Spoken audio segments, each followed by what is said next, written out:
Hola muchachos, en este momento vamos a empezar a ver la clase de ecografía obstétrica, ¿ok?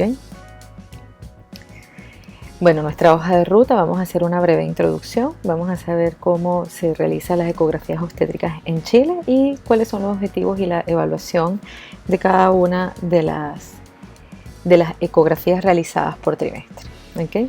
Lo primero que tenemos que saber es que el 90% de la morbimortalidad materno-fetal en Chile está dada por la prematuridad, las patologías hipóxico-isquémicas y las malformaciones congénitas. La prematuridad, como veremos más adelante, se puede predecir a través de una cervicometría, realizando una ecografía. Las patologías hipóxico-isquémicas van a estar dadas por el síndrome hipertensivo del embarazo y la restricción. El síndrome hipertensivo del embarazo tenemos la capacidad de predecirlo a través del Doppler de las arterias uterinas y la restricción de crecimiento intrauterino a través de la estimación de peso fetal. Y por último, las malformaciones congénitas que evidentemente se diagnostican a través de la ecografía. Por lo tanto, el 90% de la morbimortalidad materno-fetal en Chile podemos nosotros prevenirla, predecirla y manejarla a través de la ecografía obstétrica. Siendo así, entonces entendemos que la ecografía es un método de tamizaje que en este caso, desde el punto de vista obstétrico, lo que hace es buscar a las pacientes, de seleccionar a la paciente de riesgo para entonces poder intervenir sobre esta paciente y buscar controlar, disminuir o eliminar el riesgo durante el embarazo. Tenemos entonces que en Chile tenemos un programa de control prenatal y si nos damos cuenta dentro de este programa de control prenatal van a existir 4 tipos de ecografías o 4 ecografías de acuerdo con la edad gestacional, ¿sí? Hay una primera ecografía que se habla del primer control pero que realmente se puede realizar antes del primer control que se llama ultrasonido por indicación y esta ecografía generalmente es la que confirma que la paciente está embarazada, ¿ok? Esta ecografía es importante desde el punto de vista médico, considerando que en muchas ocasiones nos puede hacer dudar acerca de la presencia de abortos o de embarazos ectópicos, pero sin embargo no es la ecografía que se realiza dentro del control prenatal propiamente tal. La última ecografía, que es la del tercer trimestre, nos encantaría decirles que se realiza siempre, mas sin embargo se utiliza también como método de tamizaje y en este caso es la matrona la que está en el consultorio o ustedes como médicos del consultorio quienes evalúan a la paciente y dicen que por la clínica esta paciente puede tener algún factor de riesgo, por ejemplo una guagua pequeña, una guagua gordita, una paciente que tenga aumento o disminución del líquido amniótico y por clínica establecer la sospecha que les haga derivarnos a la paciente. ¿Qué otra ecografía entonces son las que tenemos? La del primer trimestre y la del segundo trimestre, que sí son importantes y por eso están en rojo, son las 2 ecografías que deben realizarse durante el embarazo y que estamos dentro del programa de control prenatal, son las ecografías en las que ustedes deben derivar a la paciente hacia el sistema terciario o el hospital más grande que tengan en su región para realizarla. Entonces, cada uno de los trimestres va a tener distintos objetivos y vamos a evaluar distintas características de la unidad materno-placentaria para poder cumplir con los objetivos de ella.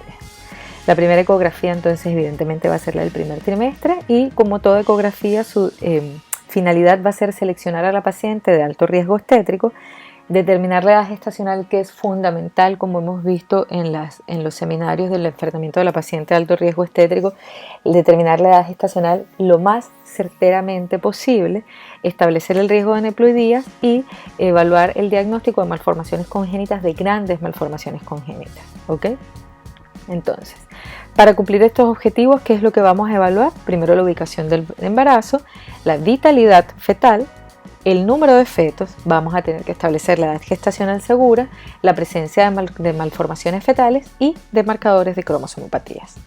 Vamos por parte entonces, lo primero que tenemos es aquella paciente que se realiza un test PAC, el test PAC resulta positivo, el test PAC en general las pruebas de embarazo aunque sean cuantitativas, tienen un índice de falsos positivos muy bajo, ¿ok? Así que lo más probable es que si el test PAC está positivo, la paciente está embarazada. Le pedimos la fecha de última regla a la paciente, ella refiere una fecha de última regla segura y confiable y entonces buscamos hacerle una ecografía. Pero cuando vamos a hacer la ecografía, entonces esta paciente no se observa un saco gestacional dentro del útero. ¿Qué tenemos que hacer? Solicitar una beta-HCG, cuantitativa, ¿ok?, que nos va a abordar un valor. ¿Cuándo esperamos ver nosotros un saco gestacional dentro del útero? Cuando la beta-HCG es mayor a 2000, debemos ver un saco gestacional dentro del útero a través de una ecografía transvaginal, y cuando es mayor a 6500 debemos tener la capacidad de observarlo a través de una ecografía transabdominal. Este valor de 2000 puede variar dependiendo de la literatura que ustedes busquen. Hay algunos libros que hablan de 1500. Hay protocolos también institucionales. Dentro de nuestro protocolo institucional se habla de 3000. Sin embargo, a nivel internacional el valor aceptado es de 2000. ¿Okay? ¿Qué ocurre entonces si yo no veo saco gestacional a pesar de que la paciente tenga más de 2000 a través de una ecografía transvaginal? Tengo que plantearme varios diagnósticos. Puede tratarse de un embarazo inicial, por lo tanto la fecha de última regla no es tan segura y no es tan confiable. Puede haber ocurrido un aborto o puede tratarse de un embarazo ectópico. En el caso del aborto, en general, tenemos que evaluar la clínica de la paciente, recordando la presencia del sangrado como clínica principal. Y en el caso del embarazo ectópico, entonces se va a hacer un seguimiento con beta-HCG, como van a ver en las clases siguientes. Bien, lo siguiente entonces a considerar una vez, imagínense, aquí vamos a ir por pasos. Imagínense entonces que nosotros le hicimos la ecografía a esta paciente que tenía su fecha de última regla segura y confiable, le hicimos la ecografía y vimos que había un saco gestacional dentro del útero. Entonces, ¿qué es lo siguiente que debemos ver? Primero, presencia de saco gestacional, y luego debemos ver que haya un embrión y que el embrión tenga latido. Entonces, ese es el siguiente paso: verificar la vitalidad del embrión. Cuando hacen las revisiones de los libros siempre se habla que dentro de los objetivos de la ecografía del primer trimestre está la viabilidad.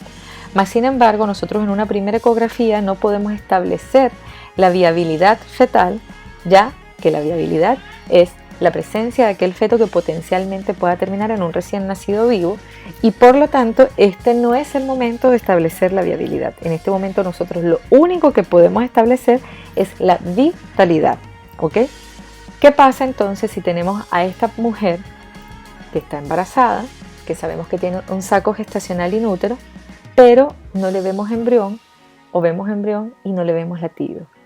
¿Cuándo vamos a saber hasta qué punto esto es normal o si se trata entonces de un embarazo fallido? Esta revisión nos habla entonces a nosotros acerca de un embarazo no viable, porque imagínense esta paciente que que tiene una beta-HCG positiva, tiene una fecha de última regla confiable y segura, teóricamente, se hace una ecografía y en la ecografía se ve un saco, pero no vemos ni embrión ni vemos latido. ¿Qué tenemos que hacer entonces?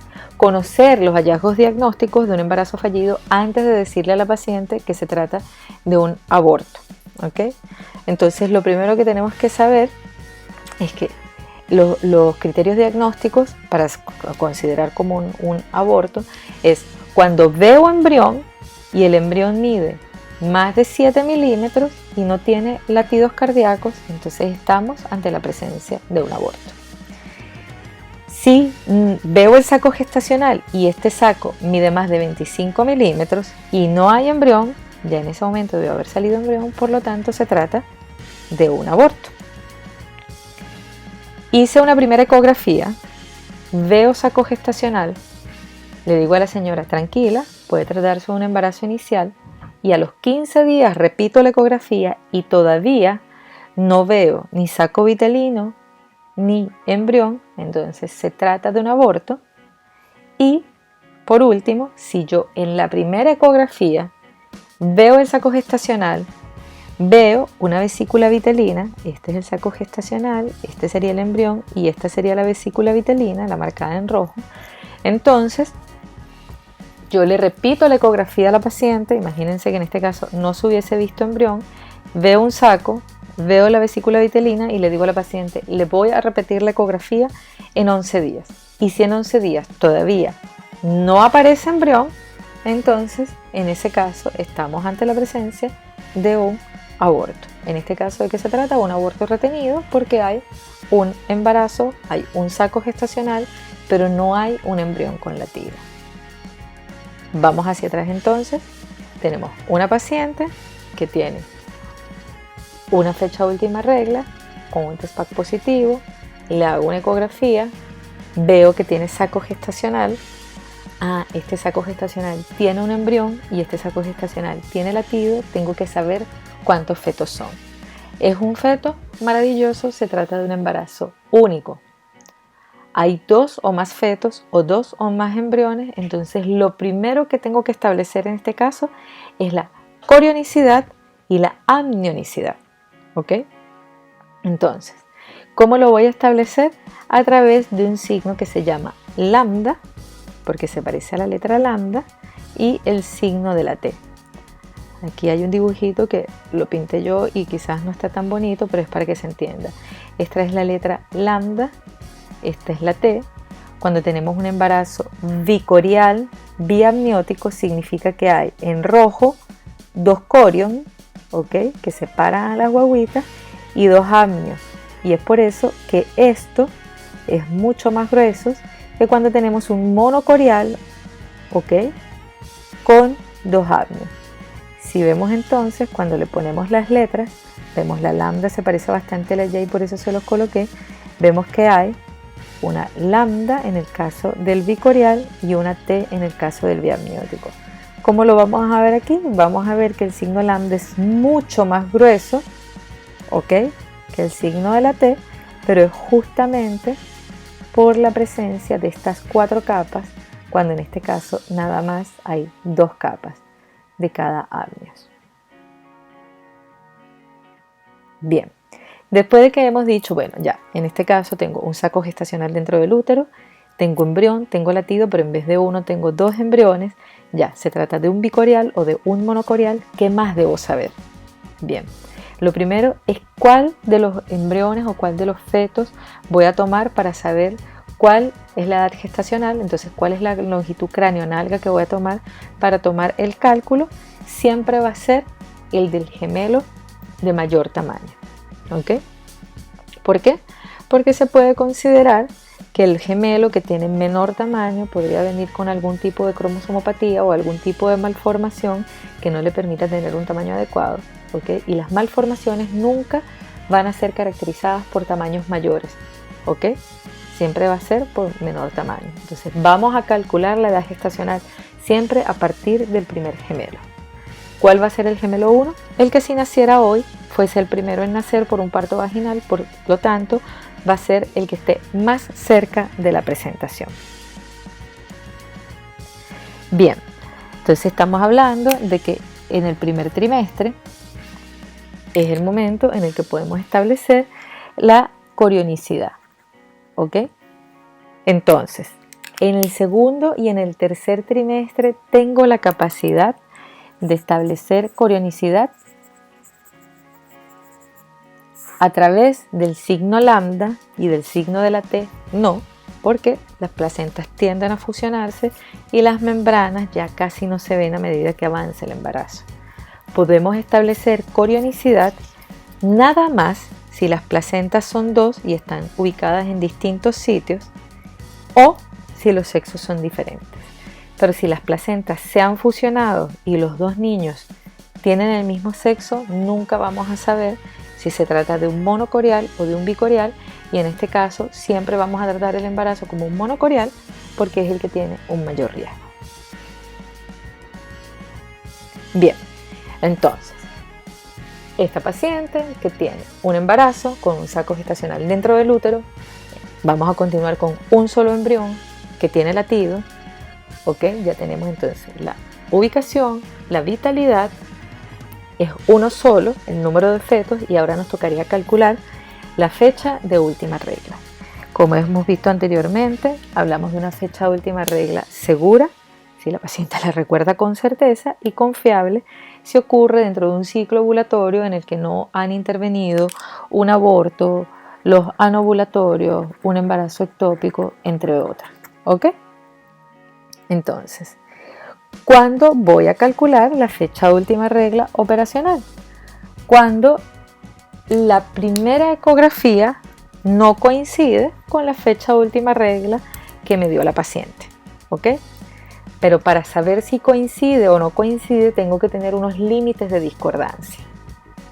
Estos límites de discordancia van a estar dados por una tabla que nos entregó la SOCHOC alrededor del año 2017, en el que nos habla de que si la primera ecografía yo la realizo antes de las 9 semanas y la fecha de última regla que me da la paciente tiene una discordancia mayor a 5 días que la edad gestacional que yo he calculado por ecografía, entonces debo calcular la fecha de última regla operacional desde la ecografía.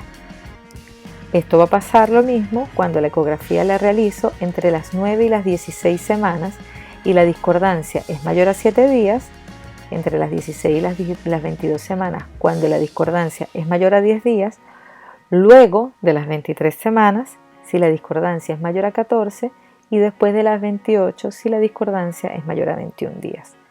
Vamos a ver un ejemplo práctico. Imagínense a esta paciente cuya ecografía se realizó, ella dice por su fecha de última regla, ella refiere que tiene 11 semanas y 3 días, pero cuando le mido la longitud cráneo-nalga, la guagua tiene un embarazo, o sea, la edad gestacional es de 12 semanas y 4 días. En este caso, la discordancia es de 8 días. Debemos notar que esta ecografía se realizó el 22 de junio del 2017. ¿Ok?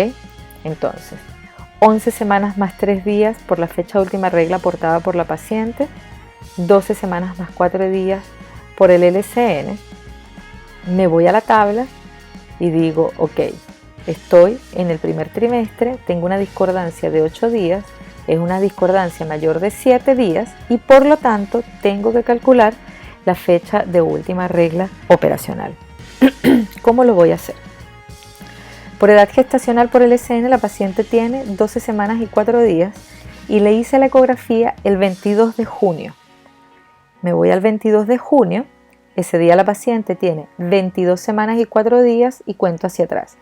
22 y 4, 22 y 3, 22 y 1, 22 y 4 y 3 y 2 y 1 y el día domingo 18 tiene 12 semanas, ¿ok? Perdón, vuelvo hacia atrás. Tiene 12 semanas y 4 días el día 22, allí sí, 12 semanas y 4 días el día 22, 12 semanas y 3 días, 12 semanas y 2 días, 12 semanas y 1 día, y el día que tiene las 12 semanas exactas, de allí me voy a ir hacia atrás contando. 12 semanas, 11, 10, todos los domingos cumple semanas, entonces estoy contando hacia atrás. 9, 8, 7, 6, 5, 4, 3, 2, 1, y la semana 0 va a ser mi fecha de última regla operacional. ¿Ok? Entonces, ¿cuándo voy a cambiar la fecha de última regla? Cuando haya una discordancia mayor a la aceptada de acuerdo con la tabla que les acabo de mostrar. Si la paciente tiene 11 semanas y 3 días por fecha de última regla y por el LCN tiene 11 semanas y 3 días, le voy a dejar la misma edad gestacional. Si la paciente tiene 11 semanas y 3 días y por el LCN tiene 12 semanas, entonces en este caso la discordancia es de 4 días, se denomina como una discordancia aceptable y le voy a dejar la edad gestacional definitiva de la que me dice la paciente por FUR, no la calculada por una ecografía. Y por último, si la paciente tiene 12 semanas y 4 días por LCN, la discordancia es mayor a 7 días, que es la discordancia aceptada, y por lo tanto nos vamos a quedar con la edad gestacional calculada por ecografía, o sea que vamos a trabajar con la FUR operacional durante el resto del embarazo. ¿Ok? Bien, ¿qué es lo siguiente que tenemos entonces? La anatomía fetal. Si se dan cuenta, el primer trimestre que llega hasta las 14 semanas, los fetos y embriones son muy pequeños, ¿ok? Entonces, si nos damos cuenta, hasta las 14 semanas los fetos miden más o menos 85 milímetros, son menos de 9 centímetros. Eso significa que vamos a ver solamente la anatomía gruesa. ¿Qué es lo que vamos a ver? Que el cráneo esté cerrado, que no haya nada de masa encefálica. Primero, que haya cráneo. Segundo, que no haya nada de masa encefálica afuera. El tórax cerrado, el abdomen, la pared abdominal cerrada. En cortes longitudinales debemos poder ver estómago. También en un corte longitudinal debemos poder ver vejiga. En este caso, esta es la vejiga. Debemos observar la columna lo mejor que se pueda, que esté cerrada. Y en cortes longitudinales debemos poder ver 2 brazos y 2 piernas. No entramos en el detalle de ver dedos en estos momentos, no entramos en mayores detalles porque es lo que logramos observar con un embrión o con un feto menor a 9 centímetros. Por último, entonces tenemos los marcadores de cromosomopatías. Si se dieron cuenta, por último, del primer trimestre, si se dieron cuenta cuando observamos la tabla del control prenatal en Chile, la eco del primer trimestre se realizaba entre las 11 y las 15 semanas. Y se realiza entre las 11 y las 14 semanas. Se realiza entre las 11 y las 14 semanas porque este es el momento en el que se pueden evaluar los marcadores de cromosomopatía. ¿Por qué? Porque antes estos marcadores nos pueden dar falsos positivos y después falsos negativos. O sea, entre las 11 y las 13 tienen un verdadero valor para predecir o decir que tiene un mayor riesgo la paciente de tener una cromosomopatía, y antes o después este valor no sirve para nada. Entre las 11 y las 14 semanas, la longitud craneonalga o la longitud craneocaudal de un embrión es de 45-84 milímetros.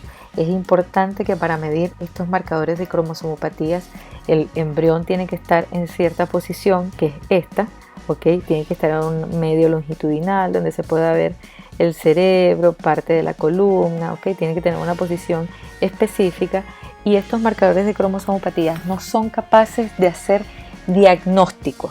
Estos marcadores de cromosomopatías lo que nos hablan es de aumento o disminución del riesgo. O sea, si la paciente tiene alguno de ellos alterados, no es que tiene síndrome de Down, tiene un mayor riesgo de tener síndrome de Down. Bien, ¿cuáles son los marcadores que vamos a observar entonces en el primer trimestre?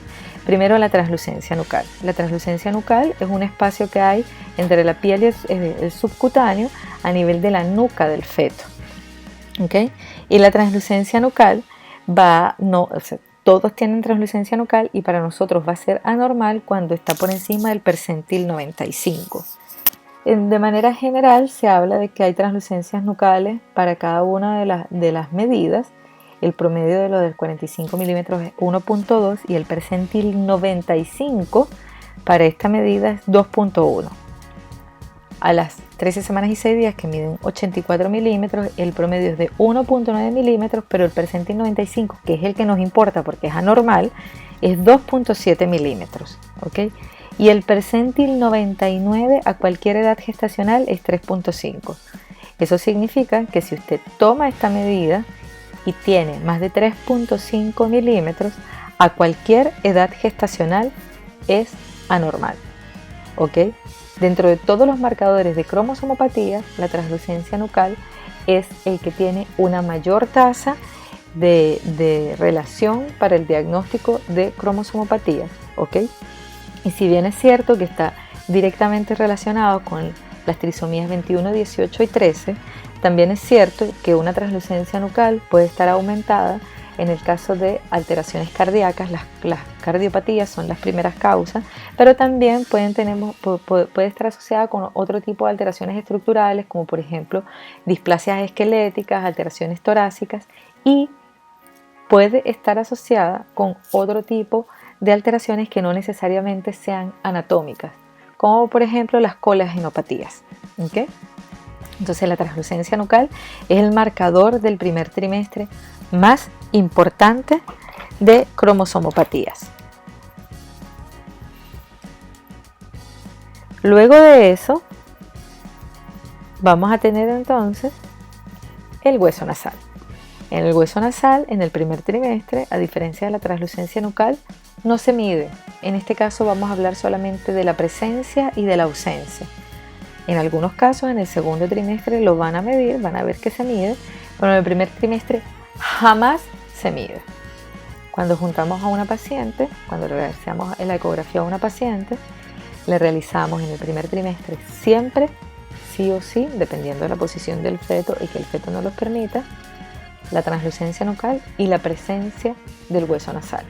Estos dos marcadores, por sí solos, son capaces de establecer el riesgo de cromosomopatías en aproximadamente un 90%, ¿ok? Y por lo tanto es obligatorio realizarlos. ¿Hay más marcadores de cromosomopatías? Hay un montón más. ¿Cuáles son los otros marcadores que son considerados de importancia dentro del primer trimestre? Aquí está, esta es una foto nuestra institucional para que vean que no es tan terrible tomarlo. Aquí podemos ver el hueso nasal.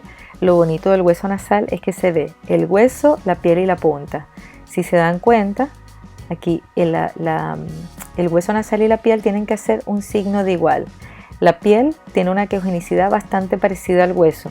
Por lo tanto, para nosotros hablar de la presencia del hueso nasal es obligatorio ver este signo de igual. Vamos a ver el ejemplo prácticamente del libro. Aquí lo mismo, hueso, piel y punta de la nariz. ¿Ok? La piel tiene entonces ecogenicidad y aquí vemos hueso, piel y punta de la nariz. ¿Ok? Y lo mismo la translucencia nucal. Esta guaguita tiene una translucencia nucal de 0.9 milímetros y por lo tanto se considera como una translucencia nucal normal. Les decía que van a haber otros marcadores de cromosomopatías. El otro marcador que tenemos es el ductus venoso. El ductus venoso no es una estructura que exista, sino que es un cortocircuito, un shunt, que permite que el cerebro de la guaguita le llegue la sangre más oxigenada de la que le llega. ¿Ok? En el ductus venoso, como es venoso, tiene la misma forma de las ondas de las venas que ya ustedes han visto en fisiología y en fisiopatología cardíaca, en donde la onda A, que es esta que está acá, ¿ok?, debe verse positiva, o sea, siempre debe verse por encima de esta que es la línea de base. Es lo único que describimos, que esté presente y que esté por encima de la línea de base. Y lo otro que vamos a evaluar es la regurgitación tricuspidia, o sea, que cuando el corazón está en fase de sístole, no se devuelva sangre a través de la válvula tricuspidia. ¿Okay? Tanto el ductus venoso como la regurgitación tricuspidia son dos marcadores que de manera general realizamos solamente cuando la translucencia nucal y el hueso nasal están alterados. De manera general no lo buscamos en todas las pacientes y esto ocurre porque estos dos marcadores aumentan muy poco la sensibilidad para el diagnóstico de cromosomopatía. Los dos que tienen un mayor rendimiento para de sensibilidad para establecer el riesgo de tener cromosomopatía son la translucencia nucal y el hueso nasal. Muy bien, así terminamos entonces la parte de la ecografía del primer trimestre y vamos a ver entonces cómo continuamos con la ecografía del segundo trimestre, que es absolutamente distinta. ¿Ok? La ecografía del segundo trimestre, como vimos en la primera lámina del control prenatal, se debe realizar idealmente entre las 22 y las 24 semanas. ¿Ok? Se puede hacer antes, entre las 20 y las 24 semanas van a ver en el cuadrito, pero nosotros la tratamos de hacer entre las 22 y las 24 hasta las 26 semanas más o menos. ¿Se puede hacer fuera de esa edad gestacional? Sí, pero de nuevo los marcadores que mide no son tan sensibles como a estas edades gestacionales. ¿Cuál va a ser el objetivo de la ecografía del segundo trimestre? Bien, la pesquisa de malformaciones congénitas. Aquí ya tenemos una guagua que pesa por lo menos 500 gramos y es mucho más fácil entonces diagnosticar algún tipo de malformación, determinar el riesgo de parto prematuro y establecer el riesgo de patologías hipóxico-isquémicas. ¿Cómo lo vamos a hacer entonces esto? Bueno, primero tenemos que medir a la guaguita, tenemos que pesar esta guagua, ¿ok?, y ver si está creciendo adecuadamente. Luego, evaluar la anatomía fetal y la presencia de marcadores de cromosomopatía, que esto nos ayuda con la pesquisa de malformaciones congénitas. Se realiza una cervicometría, que nos ayuda a determinar el riesgo de parto prematuro, y el Doppler de las arterias uterinas, que tiene una sensibilidad para establecer el riesgo de que la paciente tenga un síndrome hipertensivo o restricción de crecimiento intrauterino. Lo primero que tenemos que saber entonces es que debemos realizar la biometría fetal, que se establece realizando la medida de la cabeza, del abdomen fetal y del fémur fetal. A nivel de la cabeza vamos a tomar el diámetro biparietal, desde la tabla externa hasta la tabla interna de la cabeza, y el diámetro occipito frontal. ¿Okay? Con eso nos va a dar la medida de la cabeza. Luego vamos a tomar la circunferencia abdominal, en donde debe verse la columna, la burbuja gástrica y la vena umbilical, y vamos a hacer una línea por fuera, ¿ok? Porque es un perímetro, es la circunferencia abdominal, es un perímetro, es como que tomáramos una cinta métrica y rodeáramos a la guagüita, y por último la longitud del fémur. Cuando al ecógrafo le metemos estas tres medidas, cabeza, circunferencia abdominal y fémur, entonces nos va a dar un peso, y ese peso debemos llevarlo a la tabla de Alarcón-Pitaluga, que es la tabla de los pesos normales de los recién nacidos. ¿Cuándo vamos a saber si el peso de esta guagüita es normal? Cuando su peso está entre el percentil 10 y el percentil 90 para la edad gestacional, ¿ok? Por debajo del percentil 10, entonces hablamos de guaguas flacas. Nunca debemos hablar de guaguas chicas, porque cuando le decimos a las mamás que las guaguas son chicas, las mamás creen que estamos hablándoles de un enano. Las guaguas restringidas son guaguas flacas, y cuando hablamos de guaguitas por encima del percentil 95, entonces hablamos de guaguitas gorditas, que son fetos grandes para la edad gestacional. Una vez que ya hemos evaluado entonces la biometría fetal, debemos seguir hacia el detalle anatómico, ¿ok? Una cosa son los marcadores de malformaciones y otra cosa es el detalle anatómico. ¿Qué es lo que vamos a ver en el detalle anatómico? Malformaciones, ¿ok? Tenemos que evaluar entonces la cabeza, el cráneo, el diámetro occipito frontal. Vamos a ir cabeza, cara. ¿Qué vamos a ver en la cabeza? Bueno, que no haya ventriculomegalia, que es la hidrocefalia, que no haya malformaciones ni cerebrales ni cerebelares, ¿ok? En la cabeza vamos a evaluar la presencia de los ojos, que el diámetro entre los ojos sea normal, que esté el hueso nasal, que el labio superior esté indemne, ¿ok? A nivel del tórax debemos evaluar que el corazón esté bien puesto, que estén los campos pulmonares adecuados, y a nivel cardíaco hacemos un estudio específico del corazón que se llama ecocardiograma, donde se evalúan las 4 cámaras, los tractos de salida y la presencia de 3 vasos. Debemos evaluar el abdomen, de nuevo que esté cerrado el abdomen, que esté el estómago, las pelvis renales, los riñones y la vejiga. Se evalúa la indemnidad de la piel y de la columna vertebral. El sexo es importante, más allá de lo que quieran las madres, es importante porque recordemos que la ambigüedad sexual puede formar parte de algunos síndromes. Tenemos que evaluar entonces también las extremidades, que muevan las extremidades, que estén los dedos de las manos y los pies, que tengan buena posición, ¿ok? Y por último entonces tenemos que evaluar la placenta y el líquido amniótico, porque la posición anormal de la placenta o el líquido amniótico en una mayor o menor cantidad. La posición anormal de la placenta en general nos va a hablar más bien de la vía del parto, ¿okay? Y del riesgo de que la paciente tenga una metrorragia, y la cantidad de líquido amniótico nos puede ser un signo indirecto también de malformaciones. Fíjense que hasta ahora no hemos visto ningún marcador de neuploidía. Los marcadores de neuploidía propiamente tal son todas aquellas desviaciones de la normalidad que pueden estar asociadas con una cromosomopatía.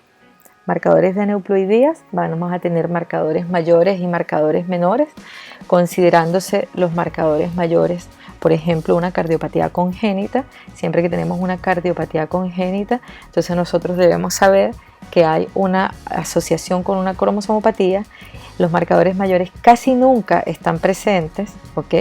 Gracias a Dios casi nunca están presentes, porque cuando lo están son muy graves o son letales, y ellas tienen que ser corregidas, ¿ok? Y el problema es este que les digo, que están altamente asociados con cromosomopatías. Si se dan cuenta, les acabo de comentar que una cardiopatía, imagínense, una estenosis aórtica, está altamente asociada con cromosomopatía, no es muy frecuente en la población, es muy grave y si no se corrige adecuadamente puede ser letal para la guagüita.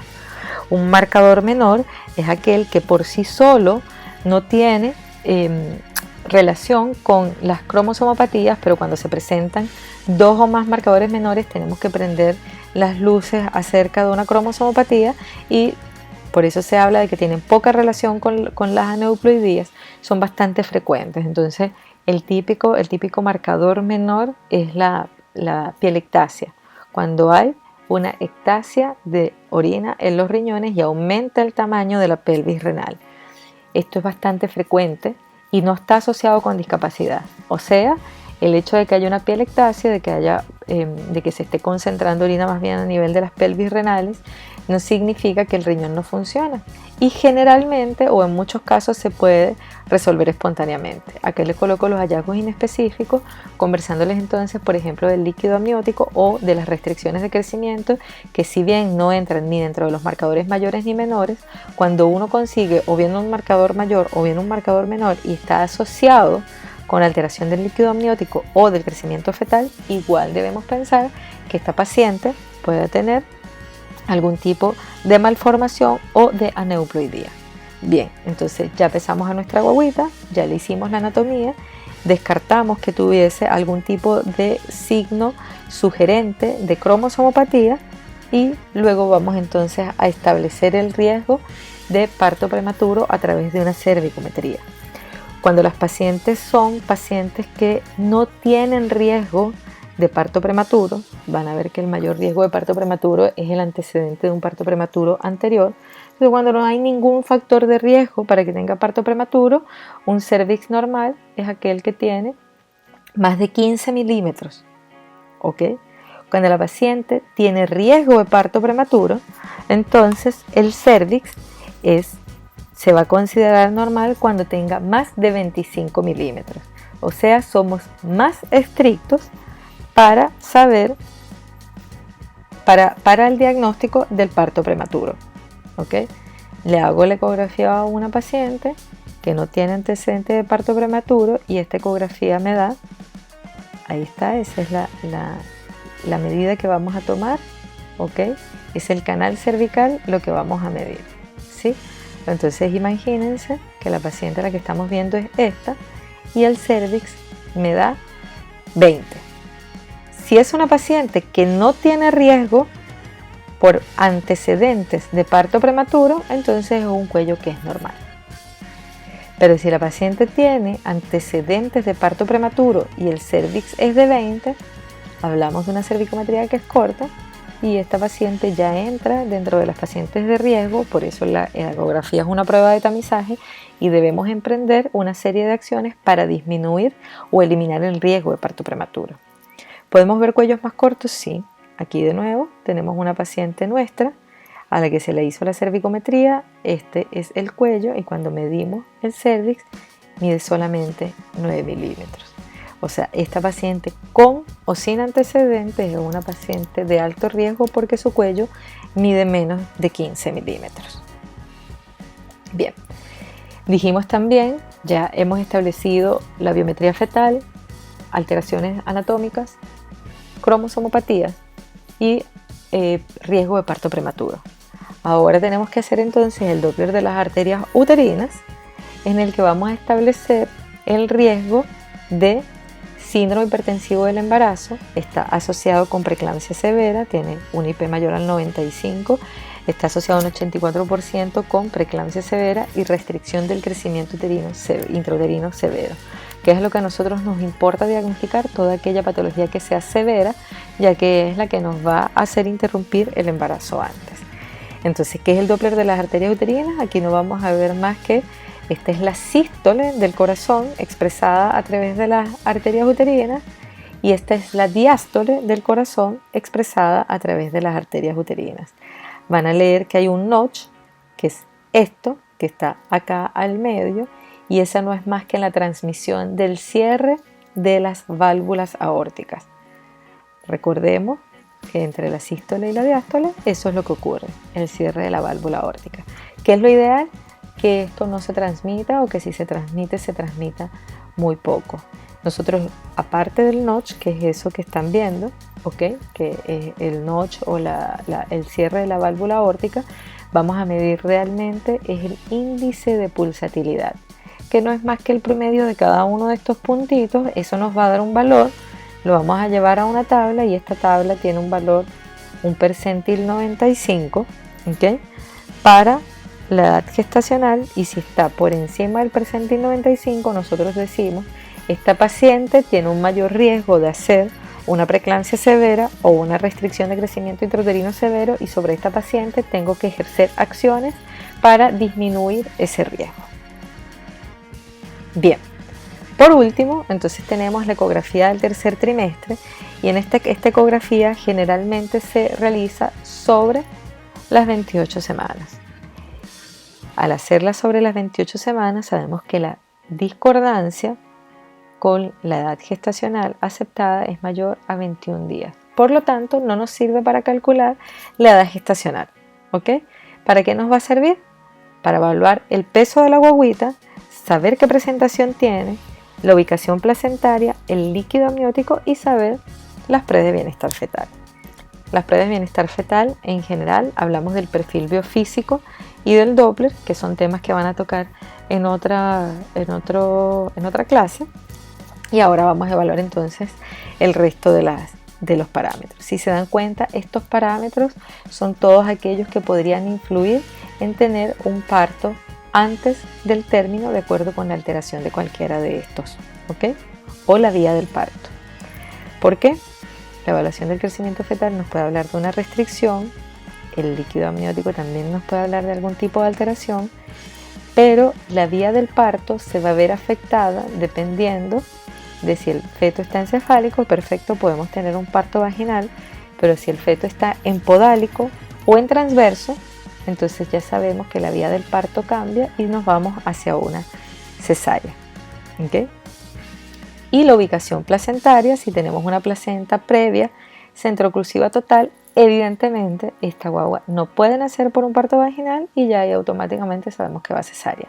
Entonces, si vemos, la ecografía del tercer trimestre está asociada 100% con el término del embarazo.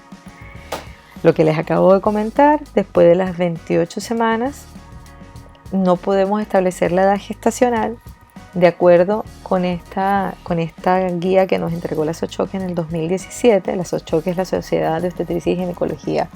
¿Okay?